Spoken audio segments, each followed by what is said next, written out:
You are now listening to Talk Your Jits podcast.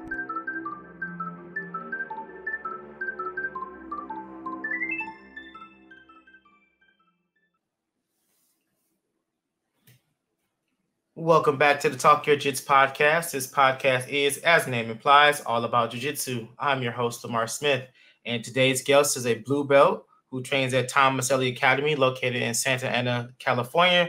Ladies and gentlemen, Sabastian Chang. Hi.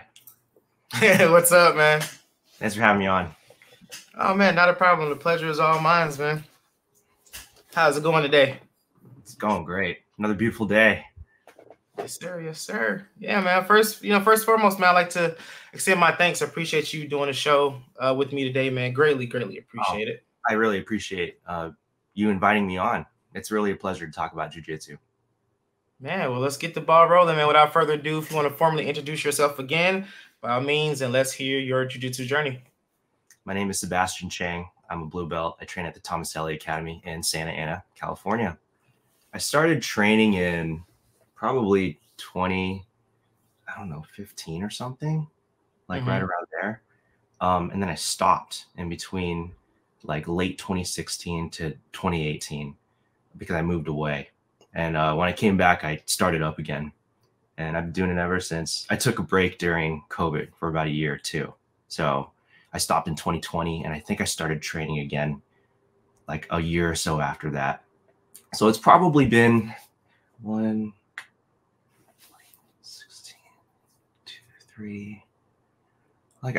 or 6 years of training, I guess. Okay.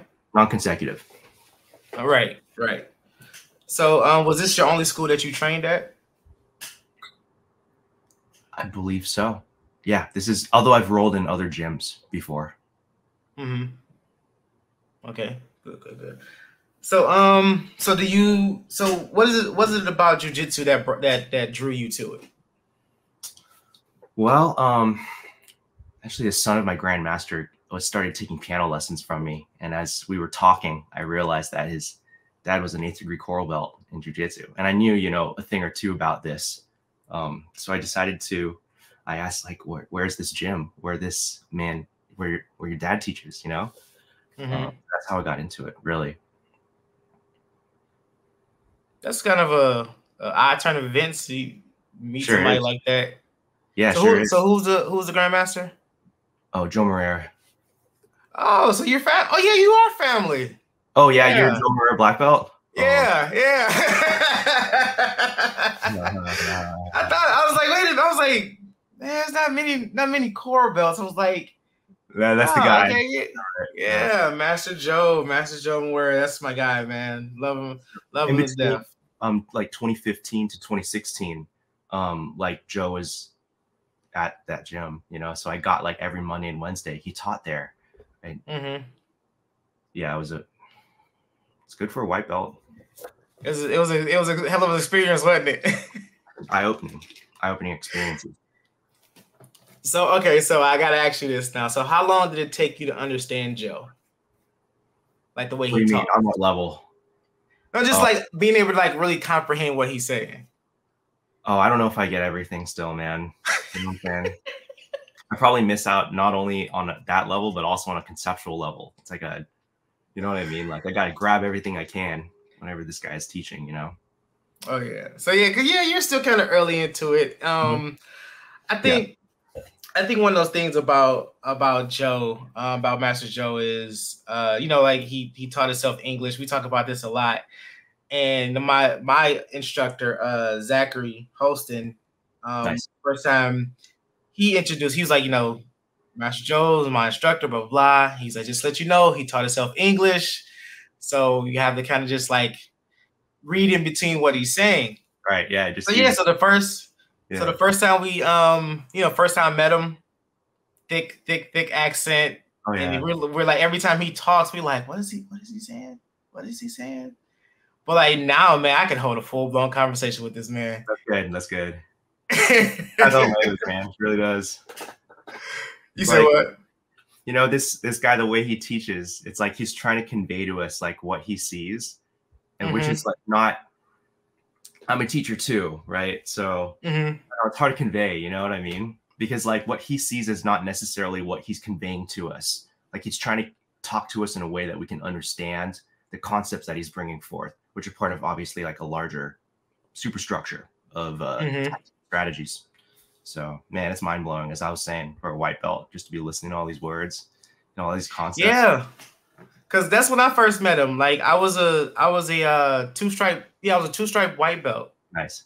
And that's when my instructor got his black belt, and he came out, did the belt ceremony, did privates, and did a lesson, and we're like, just mind blown, dude, just mind blown. And to this day, I think, I didn't see him when I was a brown belt. I think the last time was that brown?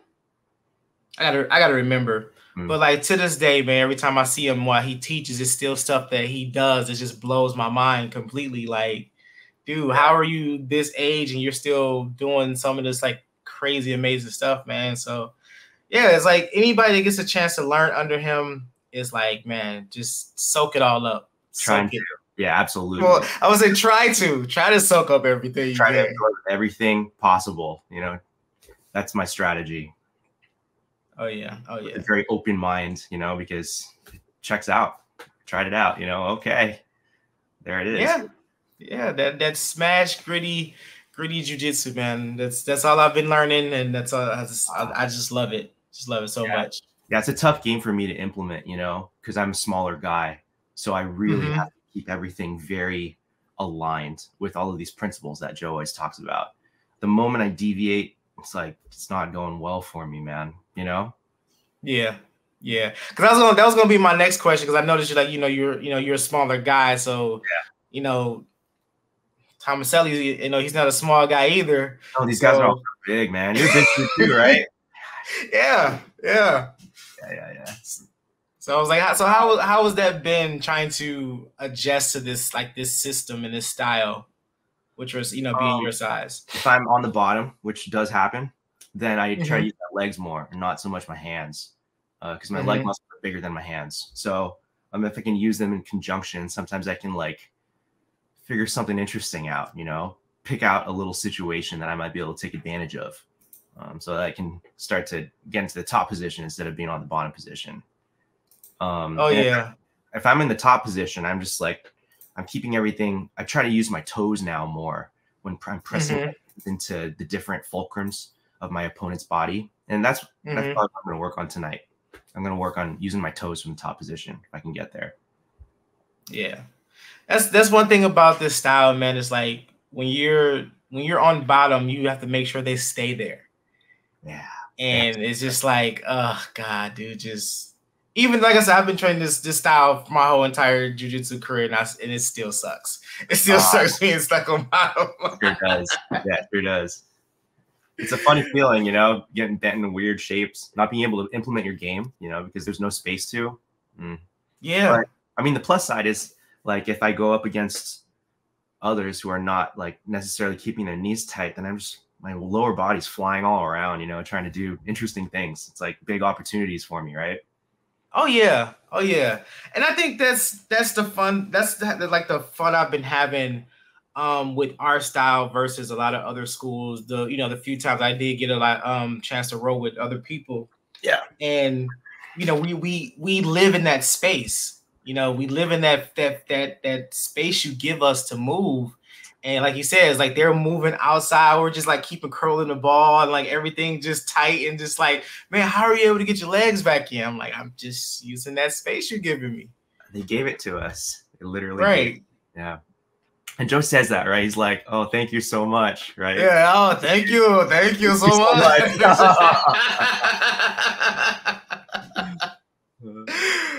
Man, it's so funny, man. Like, the stuff that my instructor adapted from him and we, adapted from our structure in our instructor. I find myself doing that, man. Like I'll be rolling with somebody and they'll move us a certain way. And I'm like, oh, thank you. Get your legs back in. Again. Like, thank you very much. Thank you very much. Yeah, man. So So I know you're just really getting back out there, but do you compete or plan to do any competing? No, I've only competed once at white belt, and that was a thoroughly exhausting experience. Threw up a couple times in my mouth after it was over. So oh god, blue belt, yeah, I'm just gonna train. I train twice a week. That's been my schedule for a long time whenever I'm going. And so that's the progression that I'm going at. It's a twice a week progression. Which is not bad. It's not bad. Better than nothing. It's better than nothing. But I mean, that's recommended. Like at least if you can get consistent 2 days a week, man, you're golden. Yeah, you're making some kind of progress, some kind of way. And heal if I get hurt. On the 5 But it's so hard to stay off the mats, man. Even hurting. Yeah, I know. You can keep going for a while, actually. There's a lot of stuff. A lot of stuff to do. I know what you mean. Like I'm planning on competing in January. So, I've been trying to get back into the gym. Yeah. And train a lot more. And that it's always that first week is just it's so rough. How many so days rough on the body? Go like in a 6-week training camp? Kind of right now it's kind of like about 5 days a week now.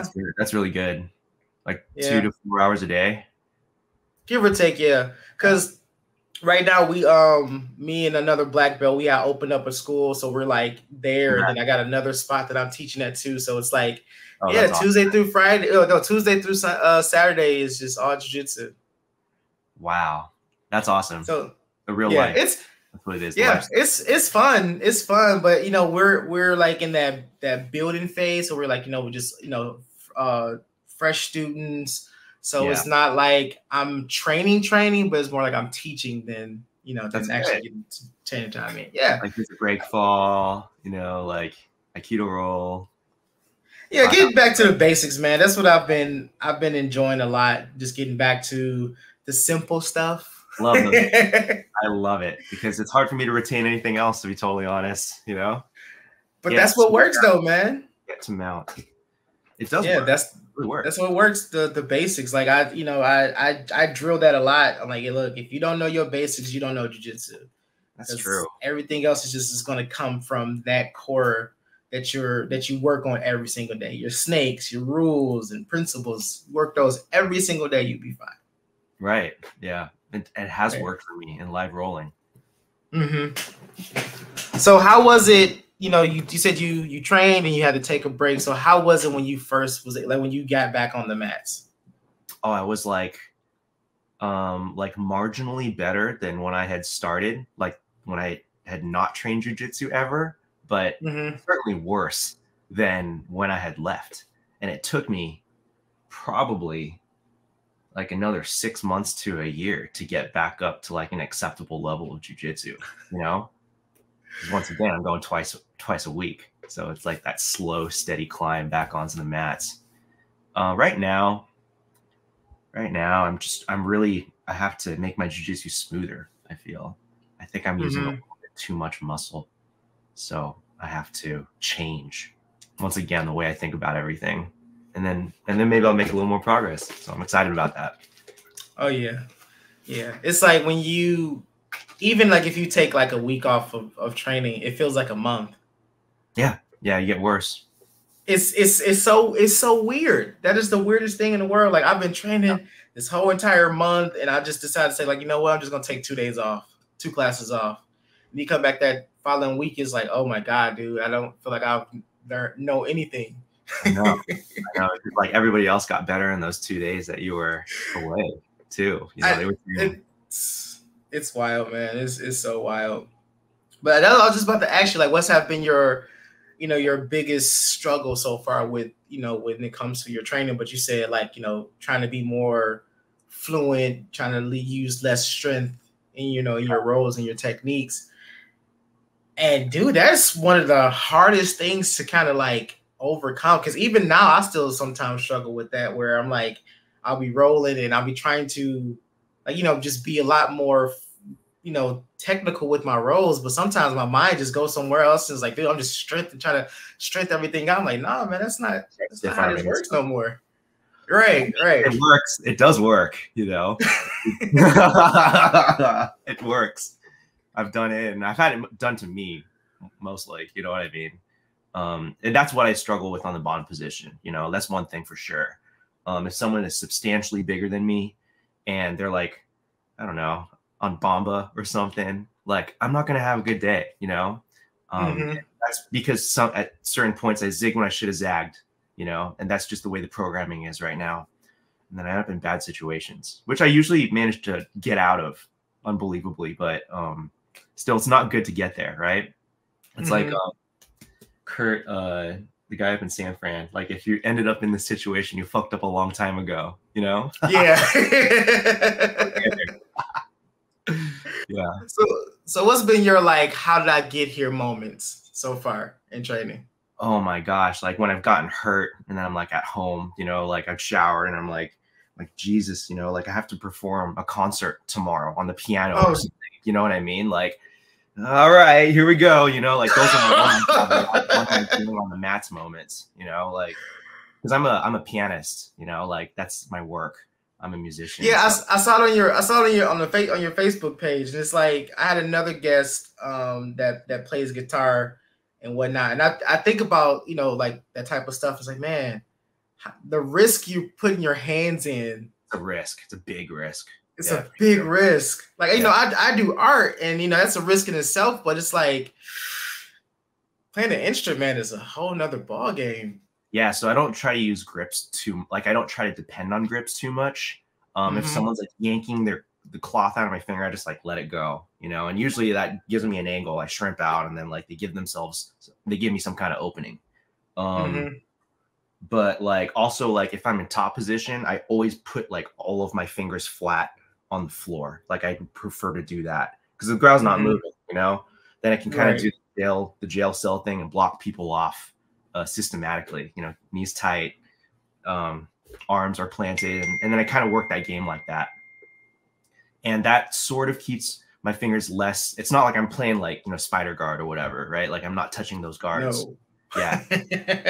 I play every conventional guard basically so I can use my legs as much as possible. So like I also tend toward submissions that use the legs instead of like using my hands. Like I like a triangle, or like if I can pull off an omoplata, I much prefer that because I only have to grab their sleeve and then maybe their belt when I'm like in the finishing position, Yeah. Cause that's rough, man. It's like I said, like if you, and it always seemed like it happens at the worst time. Absolutely. Like injuries. Oh yeah. Always the worst times. Yeah. Very, very. Like I had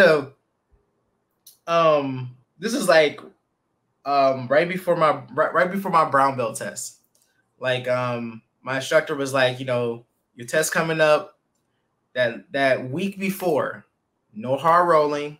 Oof. Ease up on the training because we don't, whatever. So I'm like, okay, fine. So I was playing nice the whole week, playing nice. It wasn't hard rolling and none of that stuff. The night before, I was like, okay, let me make sure I got my bag ready. I go out to the car and I step wrong. Oh. And like landed awkwardly on my ankle. Yeah. And I'm just sitting I'm like almost under the car the way I fell. And I'm just sitting here looking like I feel the tingle in my ankle, but I don't want to look down. I don't want to look down. I was like, I think I sat there for like 10, 15 minutes. I was like, I don't want to look. I'm like, it's tingling, but I don't feel pain. I'm like, I think it's broken. Broken. No, I was like, dude. But no, it wasn't. It hurted like a fish, but it was nothing broken. I was able to wiggle my toes. Man, and I stood up. I was like, okay. I was like, I gotta play this off because I know if I walk back in this house, my wife gonna kill me. So I'm like slowly walking.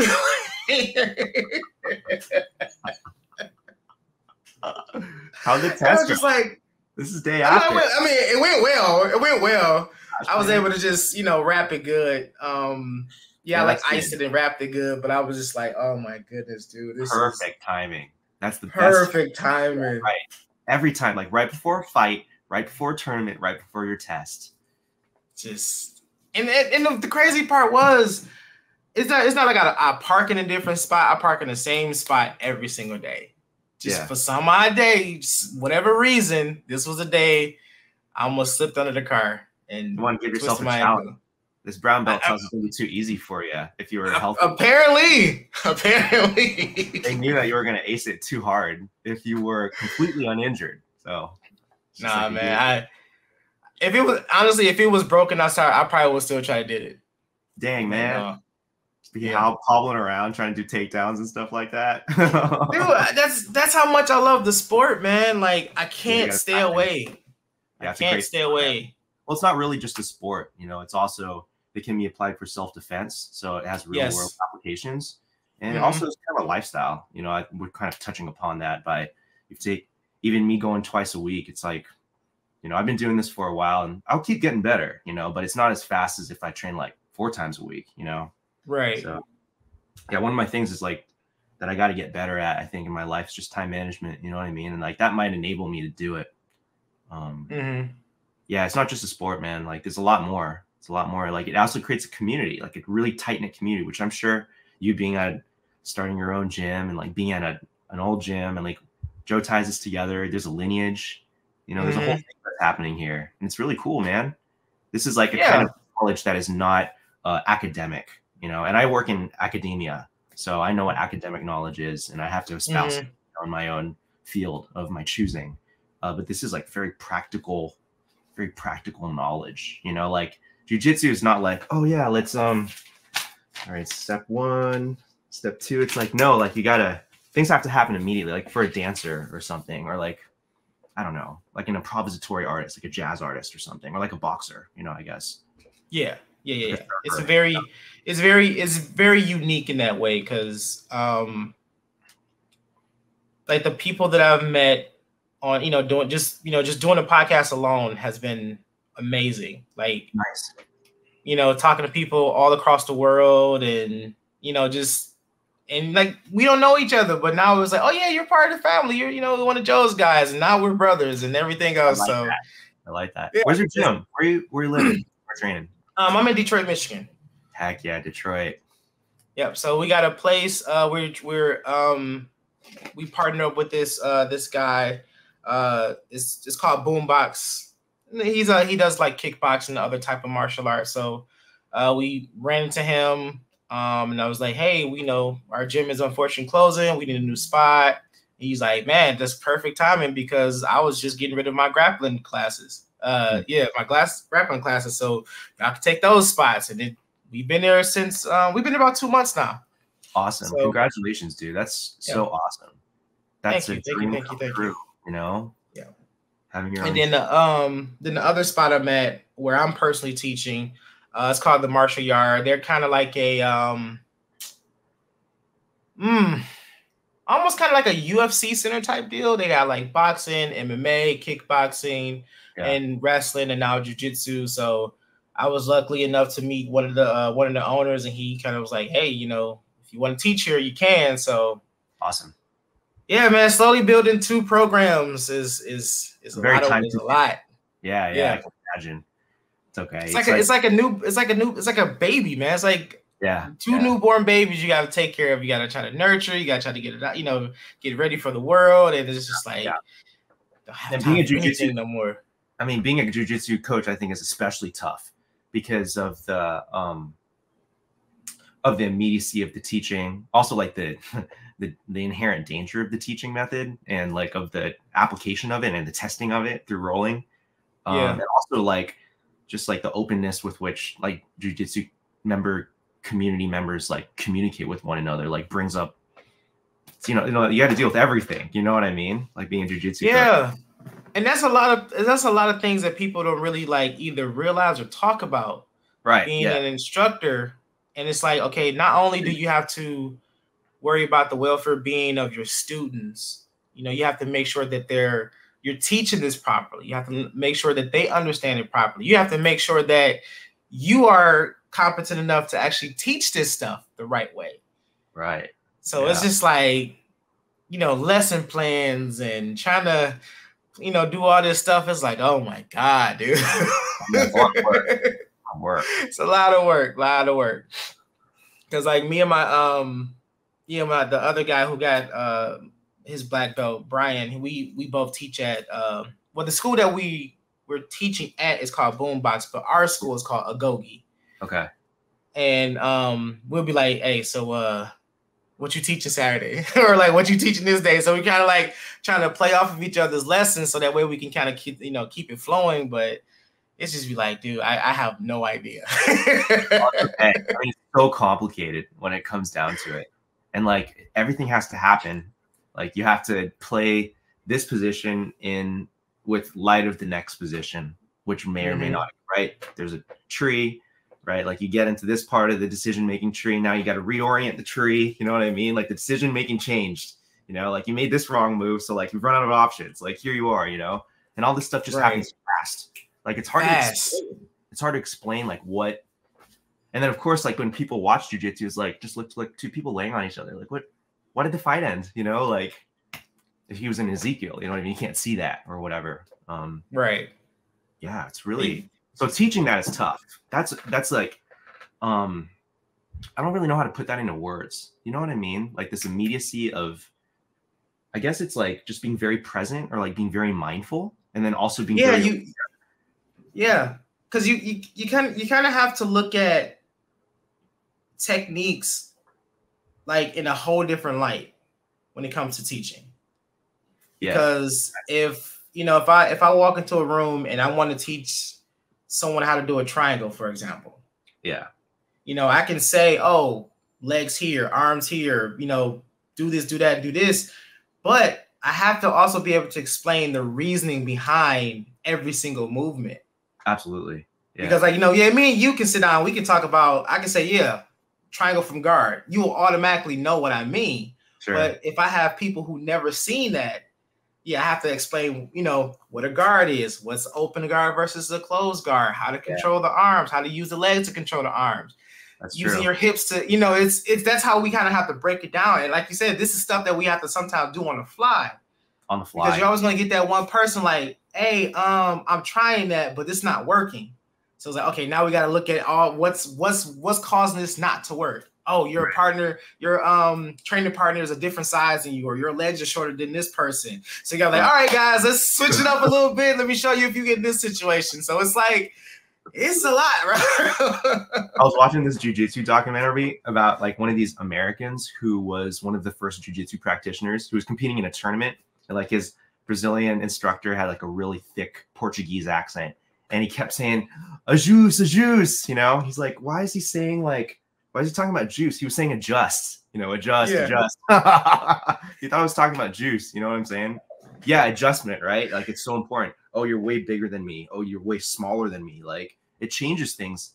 But like there's also principles that Joe talks about that if you follow them, it guides you into the correct adjustment. And these are all micro adjustments, right? And that's hard to explain. Like move your hips this way, but you move your hips this way.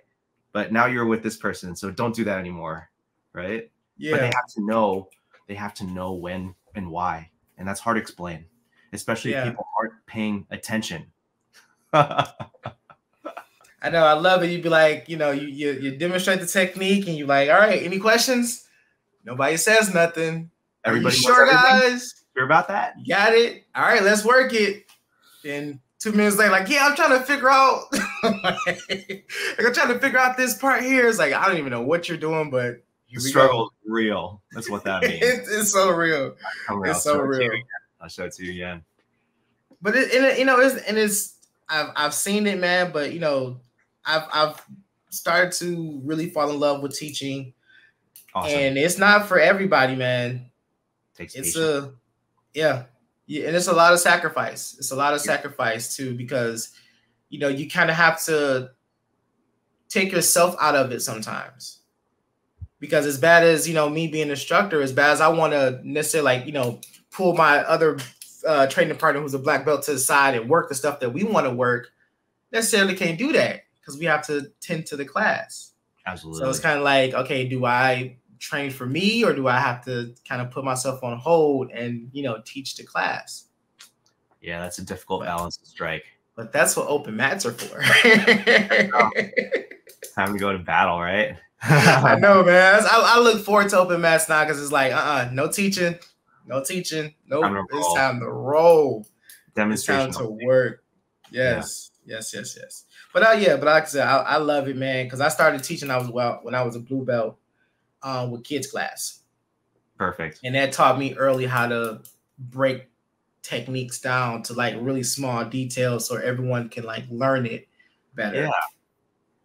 So you got to talk to kids in a little different way. Actually, it's better. You know, teaching kids and adults actually isn't super different. You can layer more concepts with adults, I feel, but like it's good. It's real simple for everybody. To be honest, I would kind of rather teach kids class sometimes over adults. Really? Wow. Yeah. How come? Are they better students?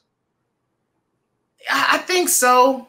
I think so because, you know, if there's an issue with a technique, you know, you kind of can really, really slow it down. Yeah. So whereas you might not even get to the whole entire, you know, triangle in that one class. You might just have to break it up into like 2 big parts and then break that part down to another part. You're not going to keep no one's attention like that in adults class. You'd keep my attention in class.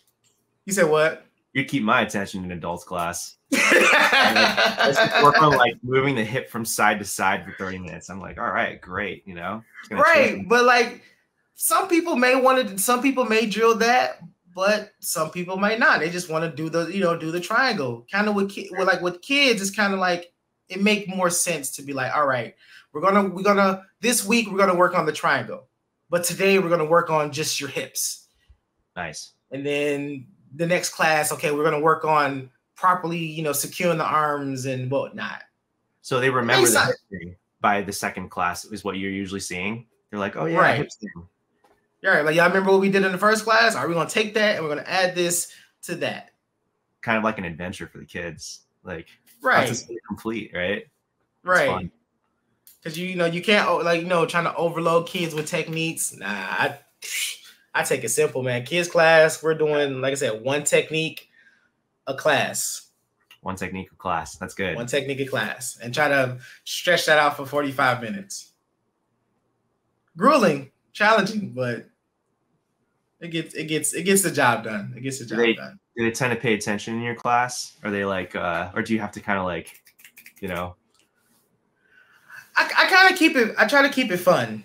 You know, kind of keep it fun and entertaining. One thing that I've taken from my instructor is we give the kids like points when they do stuff. So it's like, you know, we'll have the kids and they're like, okay, we'll go over whatever technique, and somebody will try to do it, but they're kind of lazy about it. They don't want to do it right. They're playing around, and then you get that one person that do it and be like, all right, 10 ninja points. And they're like, oh, what? They got points?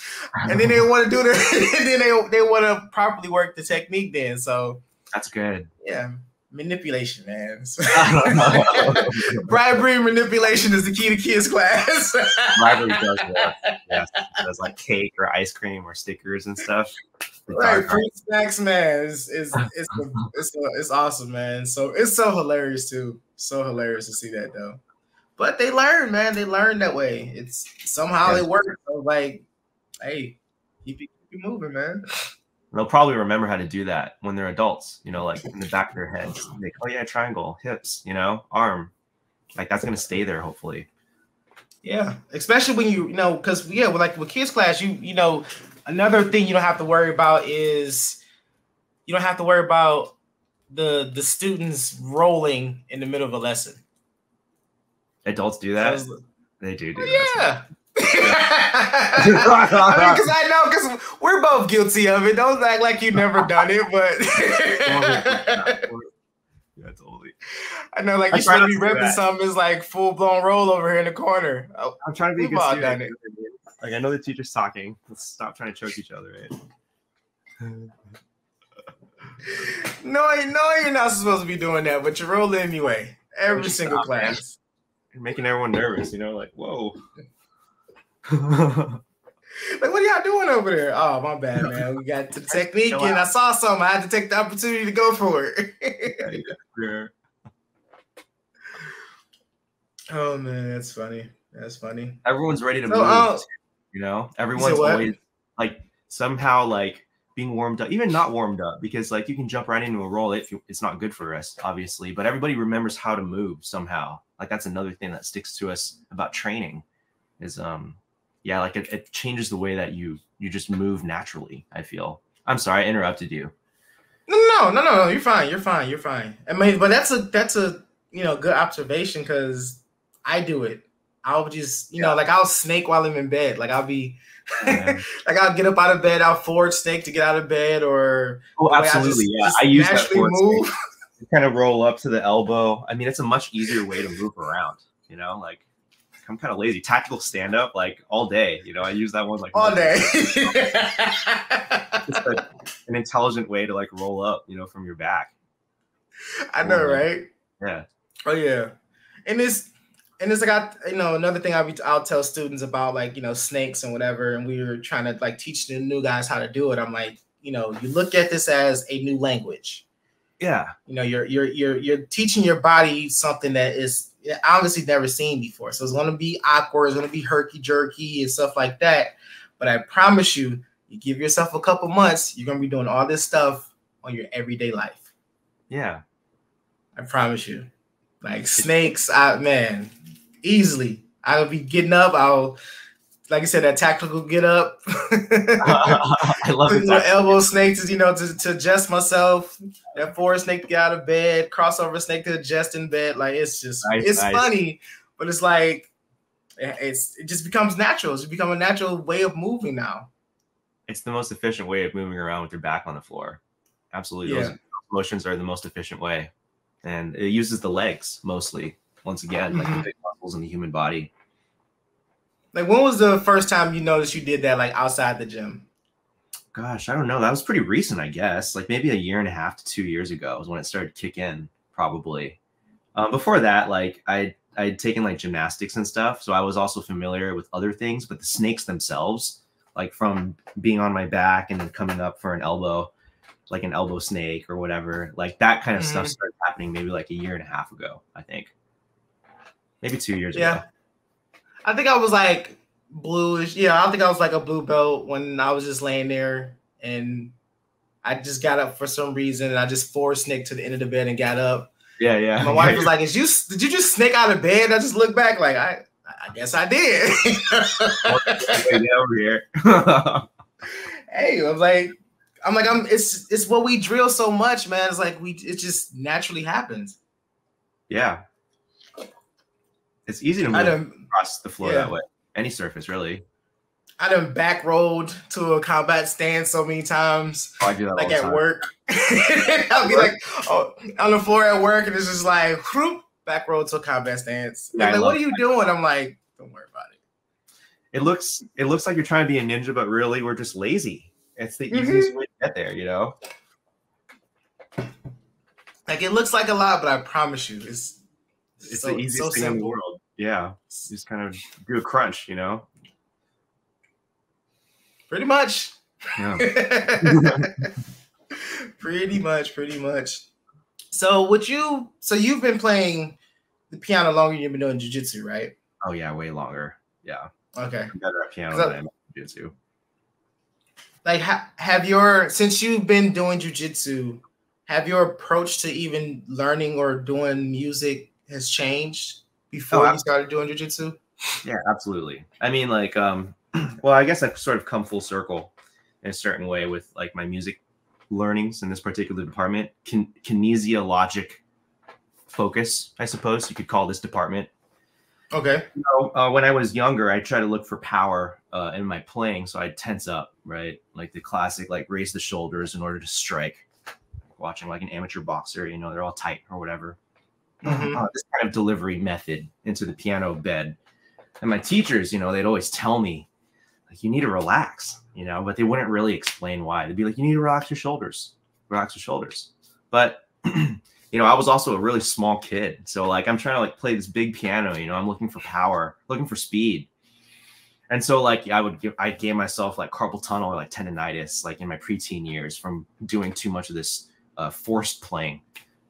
So like you pay for it with your body when you like force your body to do unnatural motions. So like I guess in like started doing jujitsu in my mid-20s. And this was after I had graduated from, you know, college and stuff. And I, you know, doing jujitsu, I realized like I'd try, you know, try to submit my opponent or whatever. Usually I end up getting crushed and then submitted. You know how it goes.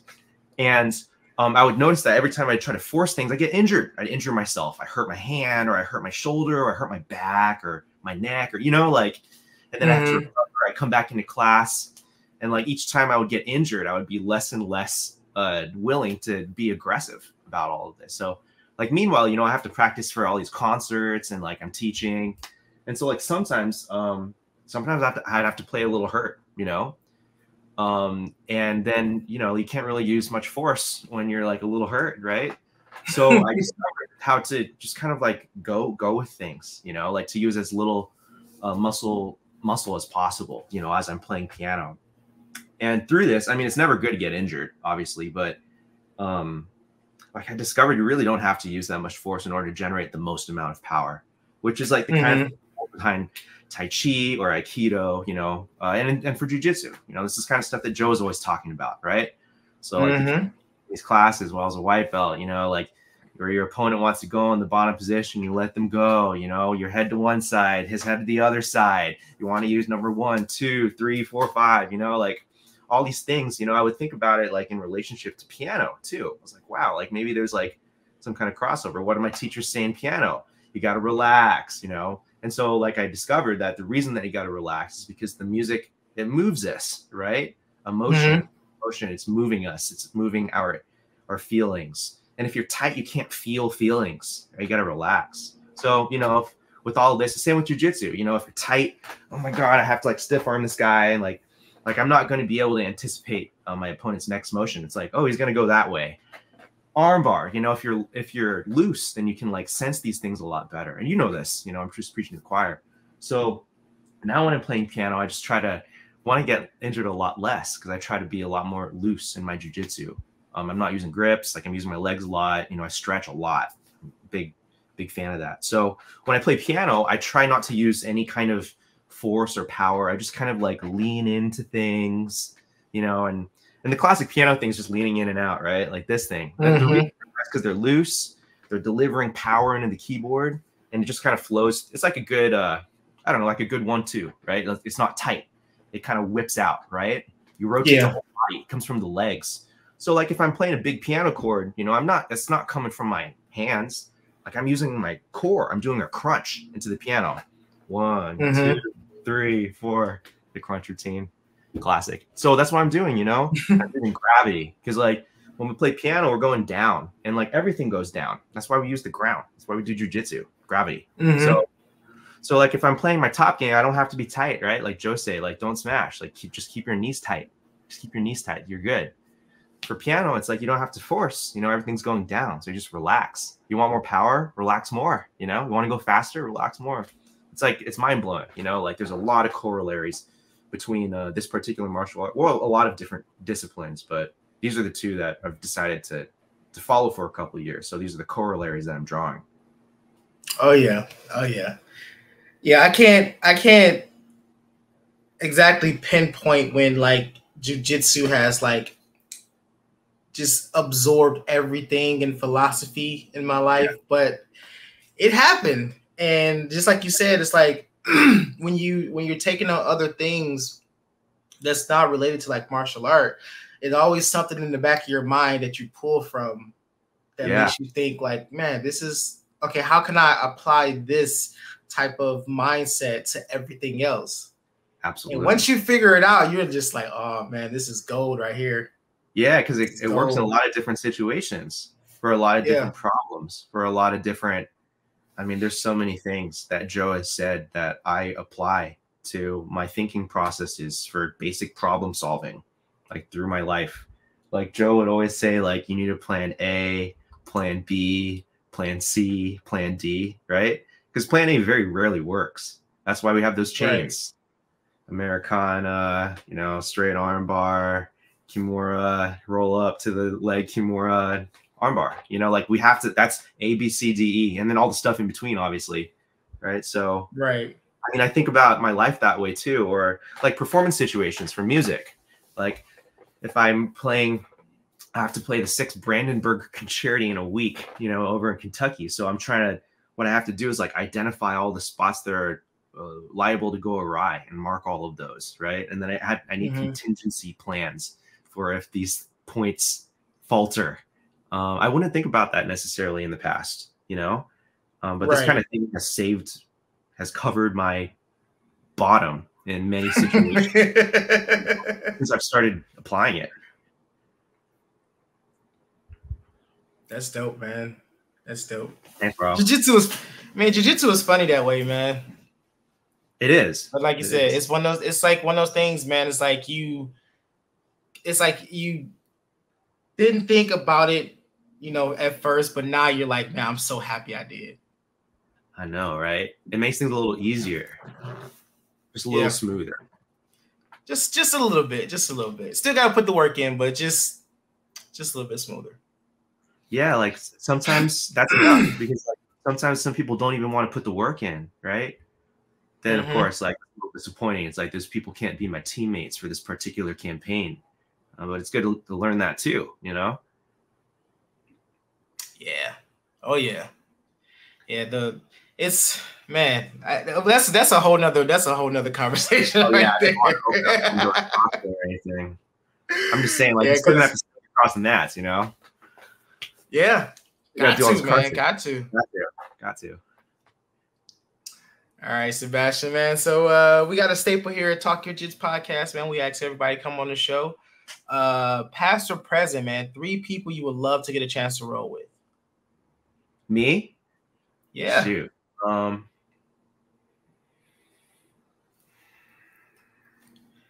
That's a tough one. I would love to roll against. Well, I'd love to roll against Helio Gracie for sure. Who else would I love to roll against? Probably like George St. Pierre. I think he'd be a good rolling partner. Yeah. George Rush. Yeah, and I would love to roll against like somebody like Sanchai or like Burkhao Benchame because they have such good stand-up.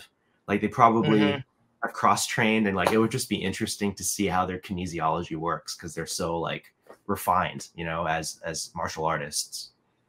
Those are probably the 3. Yeah. Nice solid list, man. List. Yeah. And one more thing, man, we got like a little rapid fire question there for you, man. Don't think too much on it, just a little this or that questions. So I'm just gonna ask you a couple, see where your mind's at. All right, you ready? Yeah, sure. All right. Double leg takedown or single leg takedowns? Double leg. Ezekiel choke or Darce choke? Ezekiel. Loop choke or paper cutter choke? I'll take the loop choke. Gi or no gi? Gi. Really? Yeah, I don't train no gi. Gotcha. Fundamental classes or advanced classes? Fundamentals classes. Always fundamental classes. Yeah. Butterfly sweep or scissor sweep? Scissor sweep. I like the scissor sweep too. Yeah. Let's see. Wrist lock or toe holds?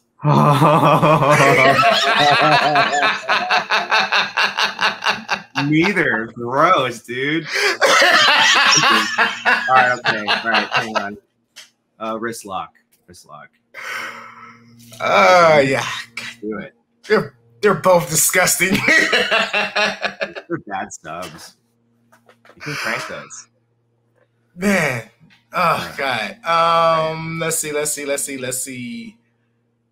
Inverted guard or traditional guard? Traditional guard.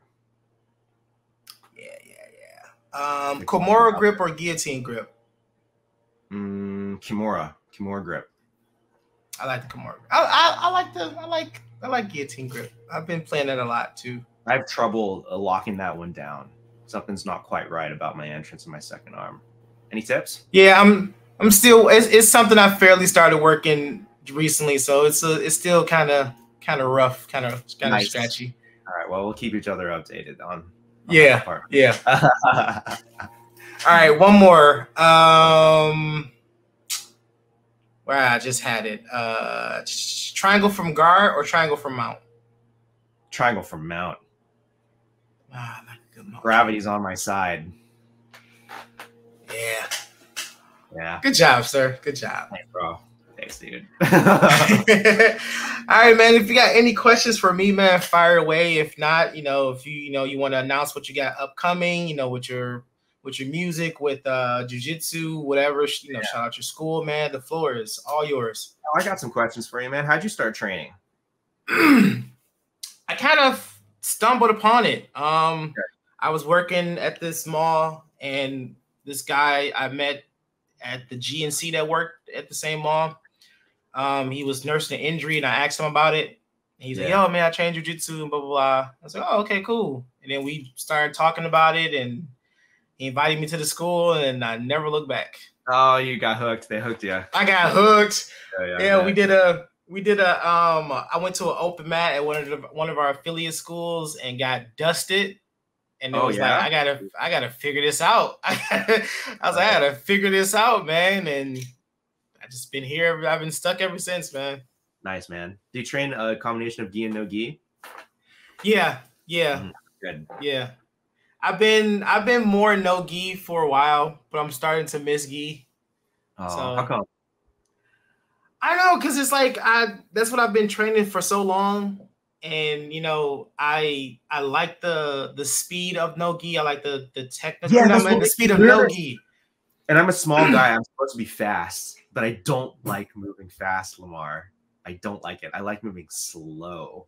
So like these no gi guys, like I was watching them at my tournament. I'm like, the dog that's like really has like a lot of consternation. Like there's nothing to grab onto. I would be desperately grabbing onto heads and arms and stuff. Like but I think that's the intensity of a no gi is what I love. But yeah, that's I've been missing doing gi, so I've been trying to like flip flop back and forth. So and what are you appreciating right now? Like, what's your flavor of the month right now? I don't know. I think it got to be gi because, like I said, I haven't necessarily trained it a lot as recently. Because at the one school that we're at, that I'm teaching at, that I head teach at, is just strictly no gi now because we all we're just starting. No one has bought gis and stuff yet, so it's just strictly no gi.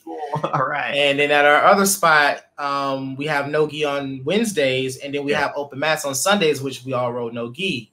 So it's like we don't get too many gi days, but so it's kind of like one of those like, man, I miss you. yeah, I feel for you, man. I mean, it might be a little, I don't know for the street whether like no gi or gi would be more practical. I guess like during the wintertime, gi training might be more practical because of the depending on the season. Yeah, depending on the season. Like if you're on like the beach, like who wants to fight on the beach though? Come on, like. These surfers get all aggro sometimes. I'm like, dude, you're surfing. Like, why are you? You know what I mean? Like, it would probably be in the wintertime, Right. Pissed off in Detroit while it's cold and stuff. Last time I was in Detroit was like, I don't know, 8 to 10 years ago, I think. Ooh. Gotta come back, man. Yeah, I would be down. If my piece gets played there, by the symphony, that's a good excuse. And we're from downtown. Let me know. We're in downtown. You say what? Like, where from downtown are you? Are you like south or like in terms of the cardinal directions? I'm actually not far from downtown, really. Okay. I'm probably like, I don't know, like maybe like 15 minutes from the Fox. Oh, that's easy. That's like the theater, right? Music. Yeah, the theater. Yeah, you might as well say like the theater district of Detroit. Yeah. Yeah, I can literally stand on the corner and see downtown, like where I'm at. Nice. Yeah, that's not not too far. You guys got a lot of pride over there. It's good. Got to, man. Got to. Man. I love it. Yeah, if I get played over, I'll hit you up, man. I'll hit you up. Definitely, man. You know, get a couple rolls in. Couple light rolls. I don't want you to get hurt. I don't want you to get hurt before you. Because you gotta play.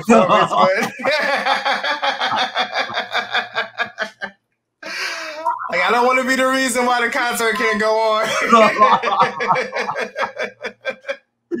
Yeah, I'm always like, what am I doing here? You know what I mean? But like, I'm going back tonight. You know what I mean? And each time I go, I feel like I get a little better. You know, I feel like just a little better. And yeah, people do talk to me like, you know, fellow classical musicians. They all think I am crazy, bro. Yeah, and like they all think I'm nuts, dude, and for good reason. Like they're like, yeah, like they're telling me like, what are you doing? You know what I mean? And I don't know. I just appreciate the art too much. You know what I mean? Like maybe if like I hadn't started, then I wouldn't have to keep going. But like, you know, like jiu-jitsu is one of those rare things where you can actually test out what you're about to do. You know, like I can adopt a new doctrine from class. Like, okay, I'm gonna adopt like the arm drag doctrine or something, and we can try it out on resisting opponents. They really don't want to give it to me, man.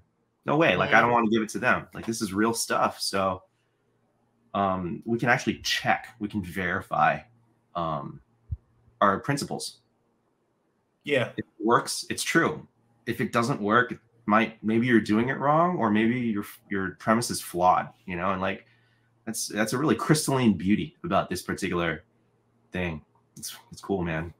Have you lived in Detroit your whole life? Yep. I've been here my whole life. Born and bred, baby. Cool. Yep, born and bred in Detroit, man. Yeah. It's badass. All right, man. Was there anything else? What are your goals for continuing to train? You got your black belt already, right? Yeah, I just got my black belt earlier. Like, it's been a month now. Almost. That is a huge accomplishment. Congratulations. Thank you. Now professor. Yeah. I mean, as of right now, man, my main goal is to finally learn jiu-jitsu. Gotcha. Yeah, that's what I'm trying to do too. I want to know where I can learn jiu-jitsu, you know? It's gonna be good. Yeah, I can finally learn jiu-jitsu. I've gotten that question like, oh man, you know, what's next after black belt? I'm like, I learned. Like I learned what jiu-jitsu is now. Like, so I've been trying to, you know, develop a lot of stuff, you know, myself within myself for jiu-jitsu. Really developing like a game plan for myself, and you know, really trying to figure out what works, what not work, depending on the size of my opponent. So yeah, man, it's like starting over, man. It's like you get your black belt, you feel like a newly minted white belt again. So it's fun. It's exciting. Where you start with your analyses or your re-analyses? You said, where do I start? Yeah. Honestly, dude, I just been rolling. Rolling. I've been just rolling a lot more, and just kind of like, you know, just more so just like observing everything within myself more than I have ever been. Because usually I just roll just to be rolling, but now I'm kind of seeing like, okay, what are exactly my problem areas, and then I'll usually play from there. Like I try to play from my problem areas. So cool. It's been brutal, but it's been all right. It's been fun. What are some of those? What's like one area that you've been working on that you consider to be like something that you need work on or need to revise? I've been playing a lot of bottom half. Oh my gosh! Why did I think of that? Why did I know you? That's so funny. That's so funny. But I love bottom half, man, and I've been really playing bottom half a lot.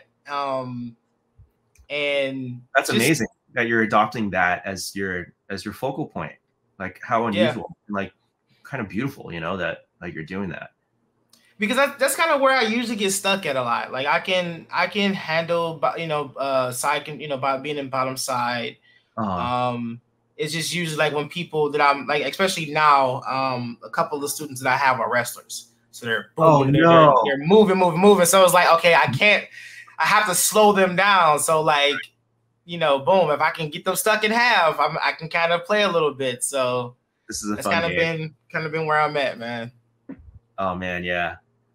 Yeah, the black belts over at my gym are like so good at this guard, dude. It's amazing. Yeah. It's so versatile in a weird way. Cause it's like I can work a lot of stuff I will work from guard. I can work a lot of stuff I will work from like, bottom side. I'm kind of like right there in that happy middle. And I can easily take your back, and nice. If I want, if I can, I can switch it to a butterfly, switch to back to guard retention. It's a lot. It's a really versatile that position. It's like I'm really trying to like understand it a lot. So, man, I would love to pull off the back take from half tonight. So many things I want to try. Do it, record it, and send it to me.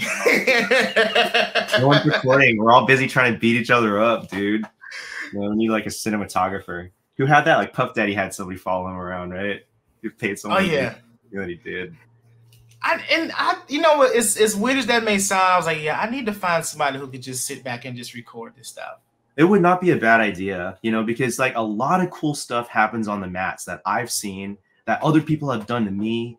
Sometimes I pull something cool, like, and it's not recorded, dude, for the most part. Yes, it always happens that way. It's so sick. Like, dude, like I love it. Like when I'm not rolling, like if I'm taking a break, I'm like looking around, like this is better than television. You know what I mean? Like, it's sick. I gotta pull off. I got this. I got this one crazy back take. I don't even know how I got it. Yeah. And once the round was over, I just stood up. I was like, "Fuck, where was the camera?" Because I don't know how I did. Who was watching? Like, did somebody record? Like, everyone's just like off in their own world. I'm like, damn it. They're all on their phones or something. Like, I hate all of you. Why was y'all not paying attention? I just did something cool. What was it? What was the back take? Like, what position did it come from? It was from bottom. It was from bottom side. It was from bottom half. Good job. And man. I think it was just like a. It was like a arm drag. Yeah, it was I hit an arm drag, and I guess when they were swinging back over, I like recaptured the arm and just kind of like did like a half butterfly. It was so weird because I wasn't trying to like set it up. I just felt it. I was just like, oh, here, cool, butterfly, swoop. So do you flip him around like 180? It was a quick little bloop. Cool. That's awesome. Yeah. Like I said, I don't know how I did it, but do it, please. Please. Someone will record it, though. Oh, my God. So funny. So funny. Yeah, man. Good talking to you, brother. Good talking to you, man. To meet you, bro. Thank you so much for having me on. Once again, it's a pleasure to talk about jiu-jitsu. Yeah. I'm going to visit you sometime. That'll be good, man. When work drags me out to Detroit again. Man, please let me know, bro. Let me know, man. We definitely welcome you with open arms. Even if it's a day that our school not open, we'll find some mats to work. Heck yeah. I would love that, man. Yes, definitely. All right, man. That's the end of today's episode. I would like to thank Sebastian again for coming on and blessing us with his jiu-jitsu knowledge. I hope you guys enjoyed. Please go and follow our Facebook, Instagram, and YouTube to stay updated on all future episodes. This has been Talk Your Jits podcast. Keep rolling, keep grinding, and remember, long live jiu-jitsu. Have a great day.